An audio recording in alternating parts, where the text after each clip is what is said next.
At what point does phone addiction need to be treated as a serious addiction? You've got all the right word salady things. Well, I've been overthinking this for a long time, and I listened to you, and I can tell you're a great overthinker, and overthinkers love over-scrolling. How can my husband and I rebuild trust around my phone use while I balance maintaining autonomy with our concerns about addiction? Or another way to say it is, at what point does phone addiction need to be treated as a serious addiction? That was a lot of... If you weren't calling about phone usage, I would say, man, you are somebody who scrolls a lot. You've got all the right word salady things. What's like? Get me to the. Well, I've been overthinking this for a long time, and I listened to you, and I can tell you're a great overthinker, and overthinkers love over-scrolling. All right, so get me beneath it. What's happening in your house? What happened that you decided to call? This is the main issue that my husband and I really struggle to communicate on. Everything else, finances, parenting, I mean, we disagree sometimes, but we can talk through it. And neither of us like to argue. We just talk with each other really well about everything else. But this is the thing that we really struggle with, and we keep coming back to it. And I don't know. We kind of came back to it, and I was just like, let me just see what John's advice could be. What is it that you're coming back to? Your husband keeps saying, hey, you're on the phone all the time? Okay, so the low point as an adult with coping and escaping was a few years ago. So we have 3 kids. When my oldest was a baby, I was a stay-at-home mom. We also lived overseas, and so I was very isolated, and I started seeing that my screen time average each day is 7 to 9 hours a day. And I just realized that's basically a full-time job. My full-time job is supposed to be loving and serving and taking care of my baby. And I love him so much. And I'm not doing that as my full-time job well if I'm on my phone. So it was very humbling and very sobering. And I went to my husband and asked him to help me with that and put restrictions on my phone. And so we set my phone up as, you have to set it up as if you're a child, so that the restriction is not just a reminder that pops up on the screen. It actually shuts the app out. And we put restrictions on everything. And then since then, that was about 5.5 years ago. Since then, we have just made it more and more strict to the point where I feel like, okay, I understand we need to restrict this some because I consistently do not control myself with it. But also I'm an adult, and it is still a tool for certain things, and I'm just struggling to use it. Let's use it in the helpful ways. Let's flip this whole thing around, okay? Okay. 7 to 9 hours on the phone, overseas by yourself. That phone was an amazing gift from the technocratic gods. Why was it a gift? Well, it felt like connection with everyone back home, but also I did have friends there, and it's false connection. It's really not. Hold on. The greatest connection. No. You're just repeating Jonathan Haidt clips. Why was that phone a gift to you? I was so lonely. There you go. It kept you from running out into the ocean and not coming back, right? Yes, but also I was always lonely until very recently. I have wonderful friends now in the past year or two. Now I have so many amazing people in my life all the time, consistently, week to week. But up until the last year or two, I had no one. Yeah. So let's just call it what it is. The phone saved your life. Stop going to war with it. Okay? Because here's what you did.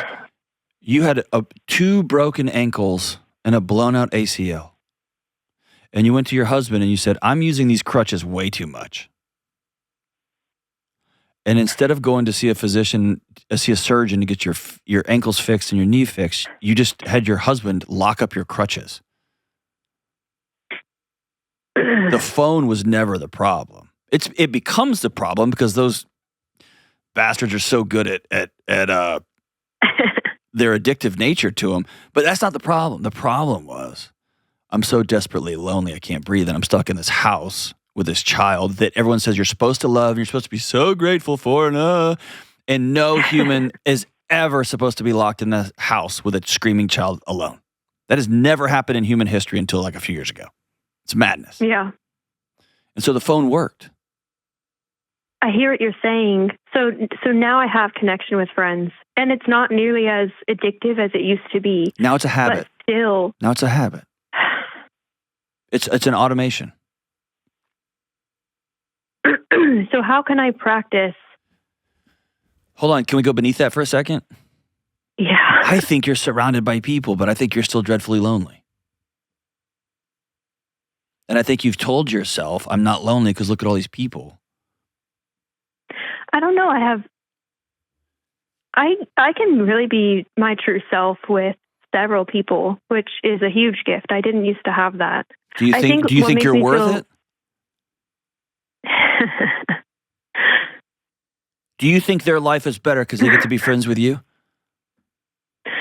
Lately I've had a lot of feedback from, I'm so sorry. Don't be sorry. Take a breath. You're good.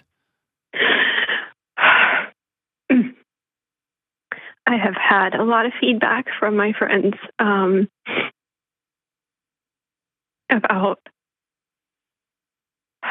just the encouragement that I've been to them, and they really enjoy being around me. And I'm doing some very part-time, like helping a friend out with something work-ish related. And she's just so positive about how I'm doing with that. And she's just so appreciative and so kind.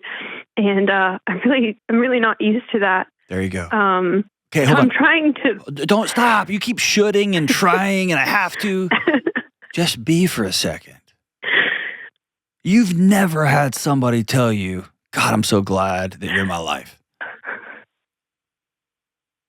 And so give yourself a moment. You get to practice sitting in that seat. You've never been in that seat. And it's kind of like when I stare at my 9-year-old and I'm like, hey, look at me. And she goes, ugh. She looks at me and I said, you are the most beautiful woman, the beautiful girl I've ever seen. And she goes, Dad. But look, she has to look away because the laser of how much I love her, it burns too bright for her right now. And that's okay. Mm-hmm. And so the ray of light that is true friendship, somebody that truly sees you and says, God almighty, dude, I need to tell you this. My day is better because you're in my life. It burns because you just, like, you haven't been out in the sun in a long time. So you just give yourself some grace while you practice what it feels like to be seen and loved anyway. Yeah. How much are you on your phone? 7 to 9 hours? What are you at now? 2 hours a day? It varies. I have been on it more recently. It's more like maybe 3.5 hours every day. Okay, so you have a 60% reduction. If you were trying to lose 100 pounds and you lost 60 of those, would people be cheering you on? Yes. Okay. They'd be screaming and yelling, yay. I don't know how to communicate with my husband about it because we're trying to parent together. This affects my parenting. We're trying to just live life together, and this affects my ability to function and think clearly and all that, right? No, so stop. I'm with him. Stop. Listen. But I'm not getting that feedback from him. It's not enough. It is not good enough because I am not at the ideal. That right there. You just said it. I know. I know. No. About that? You have put him, and maybe he asked this of you, but he is not your husband. He's your dad. Yes. And I don't know absolutely. how y'all got in that role, but he's your father. And I don't know what your home life was growing up, but I can almost guarantee you that you were never enough for him either. No, my mom, I was never enough. There you go. And dad didn't show up and protect you and say, whoa, you're my daughter. You're the most beautiful woman I've ever seen in my life. I love you. You're awesome. That didn't happen. Yeah. That's happened recently with him. But. Okay. And so we're going to forgive and we're going to let that stuff heal. But you're chasing a ghost with your husband. He's not your dad. Well, he says, when I bring this up with him, before I've said, I feel like I'm being treated like a child here. I'm an adult. I know and he says, well, you've acted like a child. Oh. But then in later conversations, he says he doesn't want to be parenting me. But it's almost like I don't want to be, but you're making me. It's how it feels. I know he would disagree with what I'm saying. The gas lights burn brightly, Anna. They burn bright. Go ahead. Once he and I both recognize that this is very addictive, then I feel that I've been labeled as an addict. So then it's like my perspective on this whole issue doesn't matter at all because I'm an addict. That's just bonkers language. Okay. Can you get addicted to phones? Yes. But it's not like cocaine. You just throw your phone away. Well, he'd love to if I did that. I know, but listen, let the phone be the same. And I'd be having this conversation with someone who's drinking, who suddenly finds themselves in a really robust, amazing community, and they only have to drink when they go home. Mm-hmm. They only have to drink when they're around their parents. The drink isn't the problem there. The drink is the flashing light on the dashboard saying this part of your life is not safe, it's not okay. Mm-hmm. And you started this call telling me how wonderful everything is with your husband, except for this one thing I call bull crap on a stick. It's not. It's not. You have to believe that for yourself because that's what keeps you safe. Fair or not, fair or unfair? True or false? I hope you're wrong. It really does feel like it's true that we communicate and we agree on everything else. Do you agree on everything he wants you to agree on? He has very strong opinions about few things. He's a very easygoing person when he is. I don't know. I'm so sorry. Dude, I feel like your whole sweater is just unraveling and you're just holding a ball of yarn and you're like, no, it's a sweater. It's a sweater. All right, here's the hard truth. Here's the hard reality, the hard truth. You can't have a good marriage if you're married to your dad. And you can't have a good marriage if you're married to someone that says, well, I won't want to be your dad, but you just keep acting like a child, so I got it. That's not a marriage. You're trapped. So what can I do? You'll have to have a level set, a change. You've got to be honest about why is my home the least safe place that I inhabit? Is it the way he talks to you, the way he demands of you, the way he says, no, this is what we believe?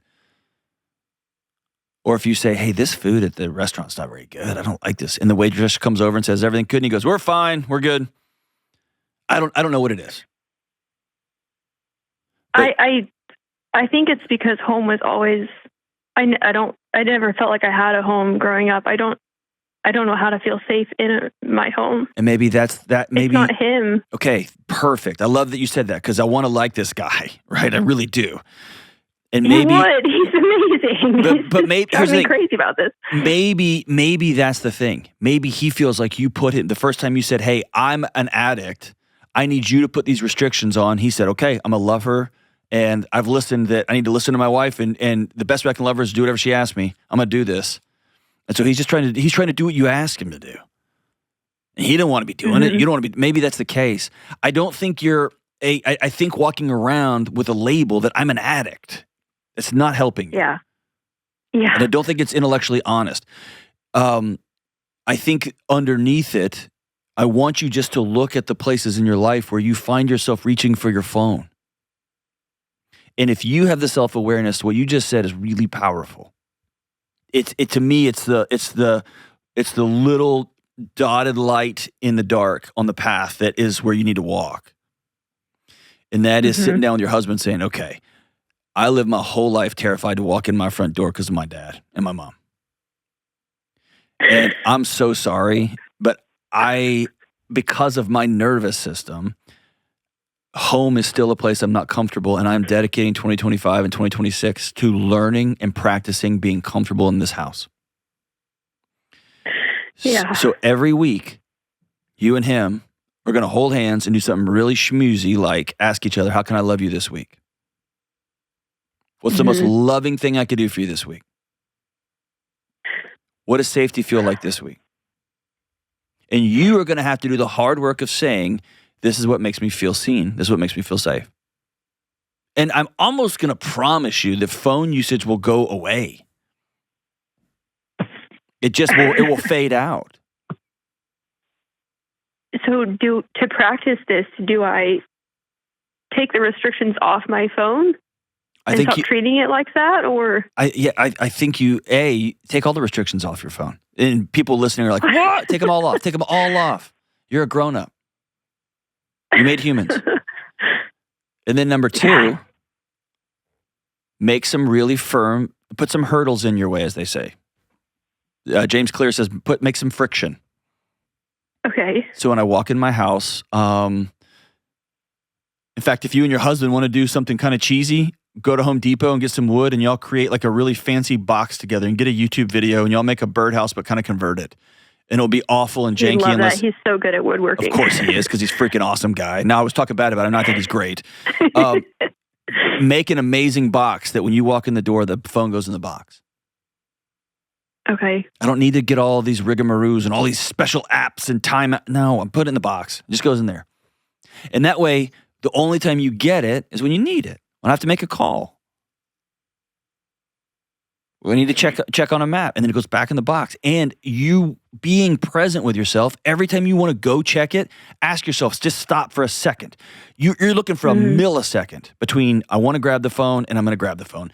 Just a millisecond, and all you're going to ask is, all right, what's going on right now that I started to grab for that? What is it here that's making me feel unsafe? Is it because there's dishes in the sink and I'm going to think that I think my husband's not going to like me? Because that's not true. That's dumb. Is it because the laundry's not done and because I've been wrangling these kids all day and I'm going to assume that my husband's going to think I'm gross and not a good wife? That's dumb. And you can challenge those thoughts without holding your phone. And so the second one is carrying something with you. Look, you can't see this. You can't see it unless you're watching this on YouTube. I literally on my desk have the thing that I carry with me at all times. I've got a bunch of stickers on it, try to make it all tough and hard because I'm insecure. But like I have it right here, and you can doll yours up however you want to. But it's like $9. I got it at Walmart. But I just carry it, and when that little voice pops up, like, "Oh, you suck at being a dad," or "I can't believe you," I just write it down. Get it out of my head. It's not true. Does that make sense? And then, like, here's the other thing. Last night, my wife and I were having kind of an argument, disagreement, and I just got back in town from a quick trip up north to Michigan, and there's all this awesome candy up in Traverse City, like with cherries and all that. I bought a whole thing of like sour cherries, and I looked at my wife and said, "I'm going to eat my feelings for a few minutes." And she rolled her eyes and laughed. But I was mindful about, I'm going to go do something that's going to make me feel not that great, but it's going to. And she goes, "What are you really doing?" And I go, "These things make sadness go away." We both died laughing, and I had about half of what I normally would have had if I'd mindlessly ate them. And then we went on about our day, right? If I did the same, my husband would never laugh with me. He would say, "That's a really childish decision. You can't be allowed to just make these unadult decisions." Okay, listen. Part of your feeling safe in your own house is you look at your husband and say, "I need you to stop calling me a kid because I'm not a kid." Even if I act like a kid. We all act like kids. That's the best part. That's the best part of being an adult. I can go to Taco Bell whenever I want to. The best part of being an adult is when somebody's chair makes a fart noise in a meeting that I get to laugh really. It's the best. It's the best. Y'all have drawn this artificial boundary inside your own home between this is what grown-ups take care of their responsibilities. Grown-ups pay their bills on time. Grown-ups don't owe other grown-ups money. Grown-ups don't wear jerseys with teenage names on the back of them and cheer for college. Like, they don't do that, right? That's what grown-ups do. But, dude, when it comes to, like laughing and having joy and being silly and being intentional. But in your house, it's the labels and the name calling. And my guess is you got labeled as a troublemaker. You got labeled as that kind of girl by your mom. You've been called names your whole life and you're just used to it. And I think part of you feeling safe in your own house is saying, hey, stop calling me names. If you see me doing something, I don't want you labeling it. That's a childish behavior. I don't want to hear that. I want you to get beneath it and say, hey, he needs to say, not, whenever you're acting like a child, get on your phone. Say, hey, I miss you. Me and the kids miss you. I feel like you're tuning us out. That's the adult way to answer that. Not just, I'm taking your ball and I'm going home. That's a child acting on a child. But I have a feeling that you've brought these labels. I'm an addict. I'm a this. I'm a this. I'm a child. Help me, help me, help me. And I think your husband's probably done the best he can with what he's got. And so let's reset this whole thing. Here's the things that make me feel not safe in my own house. And he gets permission to say his, right? Well, it makes me feel not safe. Let's make a box together, make a commitment. When I'm in the house, the phone goes in the box. The phone doesn't come in our bedroom. When a child walks in the room, the phone goes down no matter what I'm doing. I always make eye contact with kids. And let's start with some of those basic things. Ask yourself, what is this phone trying to protect me from? Don't just run around kicking out your crutches because they serve a role. Let's get to the root here. And I think you're onto something. I think the root is, I want to feel safe in my own house. And you just got to give yourself some grace and learn how to do that because you've never felt safe in your own house. And by the way, in your house, not everybody's house, but in your house, the name calling's got to stop. The labeling's got to stop. We got to get to the root causes. Thanks for the call, Anna. Thanks for the call. Thanks for the call. I'm going to send you a copy of Building a Non-Anxious Life, the book I wrote.